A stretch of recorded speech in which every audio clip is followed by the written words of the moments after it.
There's quite a lot to unpack at the moment about what's going on in the Home Office. And there's been articles across the media today, and Mahyar Tousi has done a very interesting video. I think to start with, I'd like to focus on answering Mahyar, because he raises most of the points in a succinct way, and it's probably easier to deal with the points as he raises them than to go through some of these longer articles, which I'll do later. So he points out, quite rightly, that the Home Office is in chaos and is split into three different camps. There's the Suella Braverman camp, which involves Suella Braverman, her special advisors, and a choice few civil servants. Then there's the junior ministers, dominated by Robert Jenrick, which Tousi says is a mole camp, and Jenrick is the mole for Rishi Sunak, the bootlegger. I like this idea, and that he's gone rogue, particularly going rogue and trying to set up some sort of agreement with Turkey. Well, the agreement that he claimed to be setting up with Turkey, which was to send migrants back to Turkey, was not actually the agreement that he ended up making, which was to give Turkey money to arrest people smugglers and traffickers, and to stop the boats being brought into Turkey. It was a pointless deal, and I looked into this at the time when it was first mentioned, and I spoke to my friends in the Turkish press who had never heard of Jenrick's proposal, and then what we got was this damp squib, which was about all Turkey was likely to nod through. But we pay Turkey a lot of money for this, in the same way as we paid France a lot of money for the little that they're doing. So that's two of the factions, and the third faction is the Permanent Secretary, Matthew Rycroft. Sounds like a character out of Sherlock Holmes, doesn't he? And he seems to be leading the civil servants who are fighting Suella Braverman and Jenrick, and refusing to work together, refusing to cooperate. He's quoted this. He's found this wonderful quote. The whole thing resembles a circular firing squad. But I think I think we can go further there. I think we can say that there's been a cult of laziness and incompetence across the Home Office for a good 20 years, and that this was very much something that was a consequence of Mrs. May's time as Secretary of State.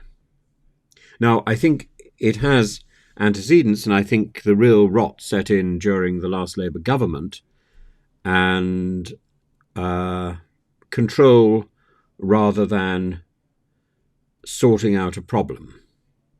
It's all about stamping your foot and doing as little as possible. Control and going slow.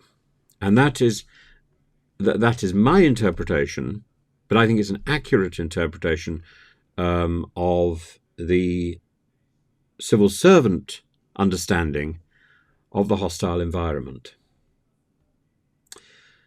Now, we've got, as for Suella Braverman, she's criticised roundly, not only by the Labour Party, whose duty it is to criticise her and to challenge her, but also by the Conservative Party. We've got the stories of Tim Lawton challenging her in a select committee, and she isn't able to respond because she doesn't do the homework, because when it comes to laziness, she leads the way by example.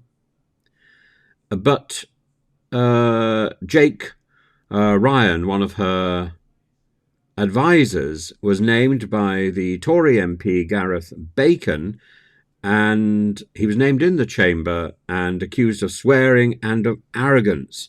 Clearly, Jake is inspired by Lee Anderson. Now, Mahyar tolerates this. I don't tolerate it. I think it's an appalling behaviour from somebody who is working in the Home Office to support and solve the problems, to identify who is and who is not an authentic asylum seeker. That's basically what their job is at this moment. The job of the Home Office is much broader than that, but let's just take the migrant issue. That is the issue. And what we're doing, as I said the other day, is replacing a problem with a solution and mixing the two things up. So the problem is that we cannot identify who is an authentic asylum seeker and who is a bogus migrant, what we will eventually call an illegal migrant. We can't identify that because of the civil servant go slow. So Mahyar is 100% right to see Matthew Rycroft as one of the great problems in this story. Unlike Mahyar, I would also see Suella Braverman as one of the great problems, and I would see Rishi Sunak, I would see Rishi Sunak, but I would also see Robert Jenrick as one of the great problems. I don't see very many solutions presented in the Home Office by the people who are working there. I see each one as a problem, a plague on both your houses, or all three of your houses in this case.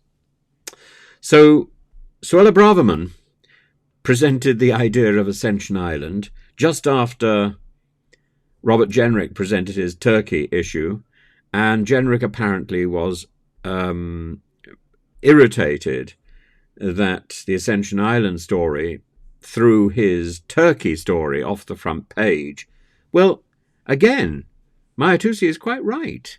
It's not Jenrick's job to seize the headlines, it's the Secretary of State's job. But the Secretary of State herself should know what she's doing, and the Ascension Island plan is something that was dismissed long ago as impractical.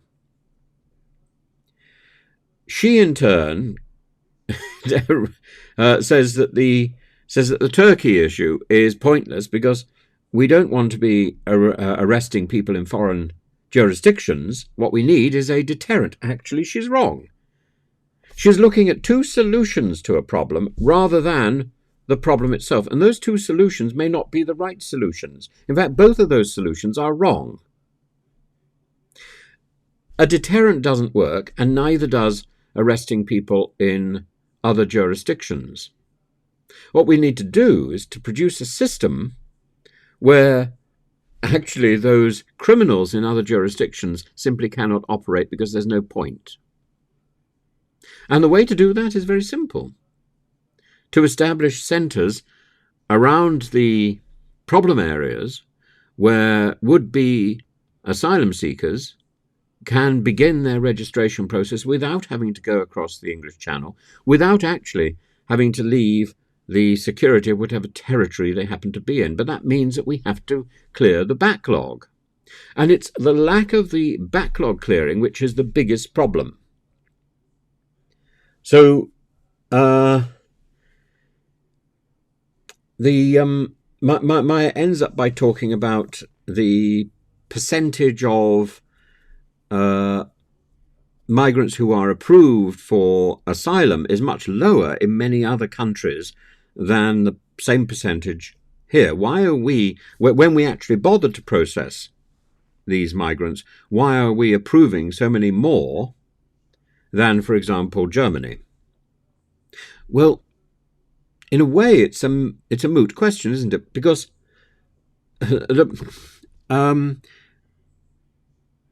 we're on such a go slow that we haven't done the work. So we can't say with certainty who is a bogus asylum seeker and who is a genuine asylum seeker.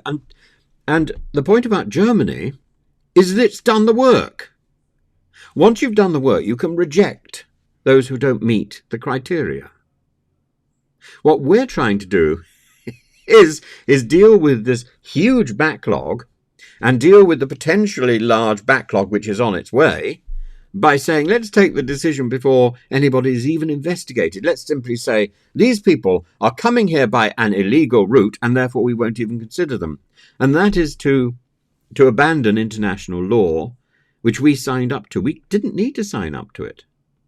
We didn't need to sign up to it. We were partly responsible for drafting it, the 1951 Refugee Convention, but we didn't need to sign up to it. But the fact that we have signed up to it, until we sign and until we agree to leave it, to abandon that convention, we are still bound by it legally.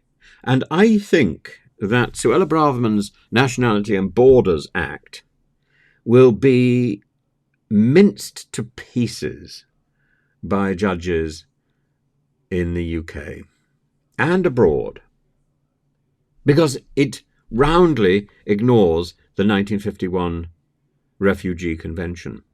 Now, like Mahyar, I'm afraid I entirely agree that we are responsible for what happens within our own borders. I also entirely agree that we should sort out the immigration problem. Unlike Mahyar, I'm not deceived for 1 minute by the statistics of what happens in Germany and what happens here, because the situation is different. Germany's done its work. It's not lazy and incompetent, and we haven't. We are lazy and incompetent. And if that lazy and incompetence is something is a judgment on our civil servants who are working in the Home Office, well, be it.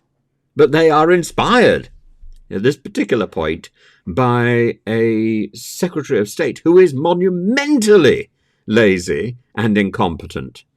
And it's one incident of incompetence after another. And she can blame this person, she can blame that person, but in the end, she is the Secretary of State. She has to take responsibility. This is a ministry which is failing big time, and I think it's going to either bring down the government or it's going to ensure that there will not be a Conservative government for the foreseeable future, if ever again. Because this is an area of law, this is an area of government that a Conservative government should be able to get right. And it has got it so badly wrong. And I think there are solutions. I have solutions. Nobody's very interested in my solutions, but, you know, when you've got people messing around the place and presenting a problem as a solution and messing around with the language to try and lie their way or sloganize their way out of a problem that they have created, we're not going to get anywhere. We've got to acknowledge the fact, first, that this is a ministry in a mess. Then we need to replace the minister, in fact, all the ministers involved in the Home Office. And then we need to have a new and decisive approach. So the Labour Party will have the same problems, by the way, if it comes into power in 15 months' time. The Labour Party will have exactly the same problems. The only solution to this is to find a different approach, an approach where you slightly adjust the knobs, the Suella Braverman knob, the Robert Jenrick knob, the Permanent Secretary knob. It's not going to work. You have to clear the backlog.